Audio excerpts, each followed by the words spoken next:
I'm your host Vince, and today I'm going to cover live options trading again using the wheel strategy and puts. Before we get to that, I want to again share the spotlight on the charity Many Hopes.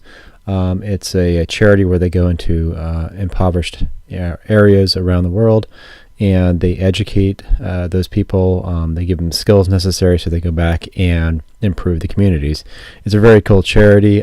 Check out the videos. I am not a sponsor or affiliated with the charity. I just think it's a cool charity, and I'd like to point that out when doing trades, so that way if you guys have earned a little money on the side, you guys can see pretty cool charities that you can give to. In any case, let's get on to the trading part of the video. We're going to look at Google. We placed a put not too long ago. This is about 3 days back, and you see that the Google price has dropped. So this is great because we're going to see what happens to our account when that happens, when we place a put that is now what's called in the money. Basically means that we had a put. I think that the strike range we used was 137, around that. Let me see. Let's go to the strike range here. We can see it. We see, yeah, it's 137 put that was here. It was 4 days out. So you can see that Google's price, of course, is below the 137 strike range there. So we will be assigned this put more than likely. I don't know if the Google will bounce back that high. At the end of the day, we do have the rest of today. If it does not, we will be assigned those shares, and then we will do what's called a covered call against that. So the wheel option strategy is all about picking the stocks that you can sell puts. If you're assigned those puts, then sell call options against them. It's about collecting the premiums on that. I find that this strategy works best when you apply it against companies that are larger, companies that will kind of swing up and down but won't have a dramatic decrease in the stock price. Now, that's easier said than done. I understand a lot of companies will drop for various reasons, particularly on earnings dates, but we'll cover the earnings dates periods too, how to manage that, so that way you can still maximize on your premiums. Guys, I trade on a paper money account. I suggest that you do too. Remember that this channel is educational purposes only. Trades do carry risk, so if you do trade on a live account that is using real money, just make sure it's money you can lose and not be set back by that. So again, remember, these videos are just for education, so you can kind of see how things operate. So again, we're looking at our put here. This is Google. You'll see over here, I'm using the platform again is Thinkorswim. This put, I placed this again about 3 to 4 days out. The strike range is 137. I sold this put.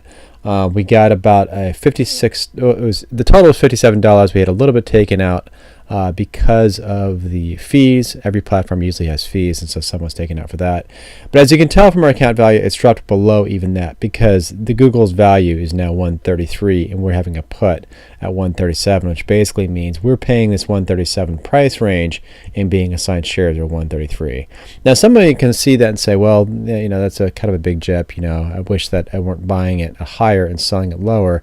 Keep in mind, if you were to own shares of Google, that if you were to buy it at this time that I placed this put, I think the price range of Google is about 138 to 139, around that price range. It was within a day, so that's the day that I was looking at. I did not. The stock traded at various areas throughout that day, but at the time that I was looking at that stock, it was at 139. And so because I had placed this trade that was out of the money, again, if it's 139 and I placed it at 137, that's still out of the money, that I actually did not lose $2 on top of that. Had I just flat out bought the shares, I would have taken a bigger loss of having it from 139 down to 133. That's what's neat about puts, is you can buy stocks at a lower price but get paid a premium for it. So again, I really feel that if you do your own research, if you find companies you want to own, then you can be able to sell puts, get assigned the shares of companies you wouldn't mind owning anyway, and then you just turn around and sell calls against them. And again, it's all about collecting that premium that you see over here. So we will let this carry for today. There's different strategies you can do. Again, I do the wheel strategy. It's pretty straightforward and standard. I just buy larger companies to kind of illustrate it. I do use a paper money account to kind of show values better, because I can always reset this. You can do all sorts of different option strategies. I could certainly, one of the option strategies I could do instead of having this take effect is to kind of roll it. They call it rolling puts or rolling calls, depending on where you stand. I'm not going to do that for this one. I'm going to go ahead and be assigned this, so that way I can turn right around and sell the call against it. And so we'll see how that takes effect. That trade will probably be on Monday. I hope to be online another live trading day to do that, so you guys can see the impact of that. If we were to see it now, we'll just take a quick look. And we go to an options trade. And if we were to go to Google, for instance, instead of making it this time, right, we'll go a week out. And if we were to sell a call, which is where that's at, remember we purchase, if you're assigned to shares at a certain price, I'd like to kind of keep it within that price range, because obviously it's all about increasing your account value. So if I were to be put shares at 137, I'd like my call to at least be that, or close to that.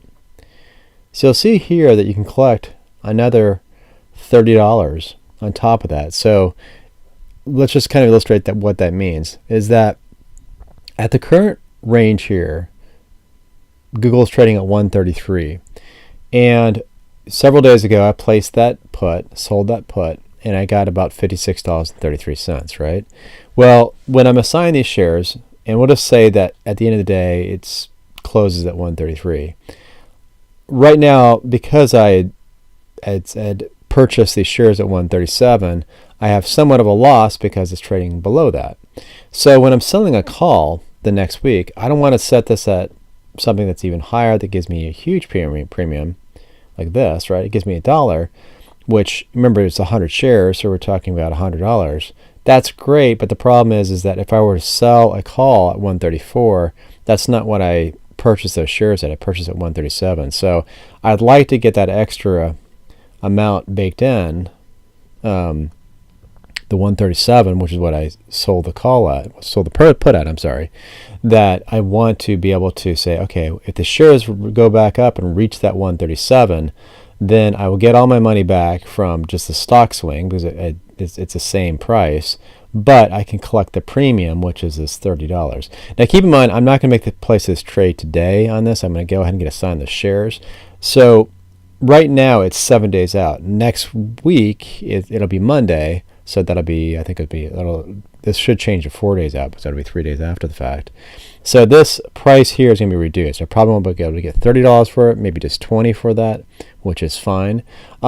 And depending on where you feel, like if you feel like the stock is a little high to reach the 137, you can obviously do the 136, but you got to be careful about setting it too close to being in the money, because again, that stock could easily recover, get the 136, and yeah, you get an extra $50 for that. But if it goes up to like 137, 138, remember it's 100 shares, so every point increase is going to be an additional $100 that you get. So I think it's just wise, if it's this close, go ahead and select the 137, sell the call, and get an extra premium in. And what's cool is that once those are signed, you'll still have the premiums, right? You'll basically have purchased shares at 137, sold shares at 137, but you still remain ahead because you have this premium. And so that's what's kind of neat about the wheel option strategies. You get the shares and you sell them right back. Again, this strategy works best with companies that are relatively stable, in my opinion, companies that you know, because if it's something that's too volatile, you'll get a lot of premium for the volatile stocks, but it could easily, something could happen, it could drop in half the stock price. And if that ever happens, your recovery is going to be a very difficult one to come back and sell calls and to make all that money back. But again, every point, because it's 100 shares, is going to be $100. So if that drops, say you have a stock that's trading at 100, and it's a highly volatile stock, which means you're getting a lot of premium for it, and it goes from 100 to 50, well, that's 50 times 100, so you just lost, what is it, so it'd be 500, so it'd be $5,000, right? So that's a lot of money, $5,000 that you'd lose off that stock. So that's why you don't want to do a wheel option strategy on something that's highly volatile that could be cut in half. And that's something I can tell you guys that I've learned personally. I have had stocks that gave me a great premium, but they were a lot more volatile, and I've seen that drastic reduction.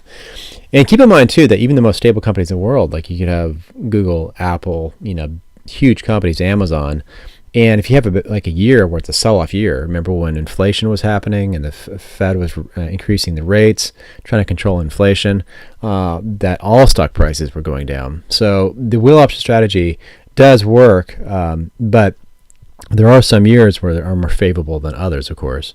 And so if everything in the market is going down significantly, there's little that you can do about that when you're even doing the option strategy. But then again, if you were to own shares of companies, you still face the same thing. Again, if you owned 100 shares of Google or Apple or Amazon, and the stock market was going down, you still would see that decrease in your account, whether or not you're doing the option strategy. So that's one of the things that I kind of like about it, because it's just all about owning shares and just trying to earn a premium on that and trying to manage that as best you can. I like to do weeklies, just because I can kind of gauge the stock price a little better. That's just my personal opinion. Some people like to do dailies. Some people like to do further out. The premiums, of course, are higher the further out you go, so it's a decent strategy. The reason why I don't pick something that's way far out is because if a stock does go down, say 10-20%, the only way to effectively recoup your money is to keep rolling that option out. And sometimes you get stuck with a company you keep rolling out for 6 months or beyond that, just to try to earn your money back. So I just rather have something on a weekly basis where I kind of have a good feel for where the stock price should reasonably be expected to trade, even though it's hard to know like the exact area where it's going to end up. But you can kind of have at least some assurance that it's not going to go crazy on you, especially if it's not an earnings week, that it's going to trade within a reasonable range. But the further out you go, the less knowledgeable you will be about where that stock will end up. It could be significantly up or significantly down, depending on how long the time range is. So anyway, guys, hope you're doing well. I hope this has helped you out. I have my mic in my hand, by the way, so I don't know if you see that on the screen and wondering what that is. It's my mic. I hope these videos are helping you out. I do get views on this. Some videos are higher than others, and that's fine. I'll keep doing this, and I think that it should be helping you out. Again, do your own research. As I said before, trade on a paper money account. I think it's worthwhile. I think it really can help you out. But just do what makes sense for you. If you feel like you're comfortable with it, you can try with limited risk capital. Just be, like I said in the very beginning of this, though, whatever capital you use, just make sure that you can lose that and not be set back. There's a term used in trading called blowing up an account. I hope that if people blow up an account, that it's just a paper money account and not a real live account, because that could be very painful if you lose $20,000, $30,000 by trying risky trades. So I've known traders. Some of them are day traders. Some of them are, scalping traders, whatever it may be, that have done that. And so I follow those folks. I don't really do day trades, by the way. I don't do like crypto and all that kind of stuff. Futures trades. It's not to say that I couldn't see some profit in that. I just see too many swings ups and downs with that. That for me, I'm not at the comfort level yet where I see that really works. It's not to say it doesn't for others. I guess others have strategies, but I'm here to show you some stuff that has worked for me and to show you how that's done. Again, don't copy my trades. Again, with this Google one, like this one would have been a little bit of hit for somebody's account had you followed this. But that being said, I still feel comfortable that Google, within a reasonable time frame, will jump back to where it was at before. Hard to know when that is. It could be next week, or it could be several weeks out, if not a couple months out. But anyway, we'll see how that trades out, and we'll continue to do trades on this. And I hope that you guys can learn a lot from this channel. Okay, guys, take care. I'll stop streaming here.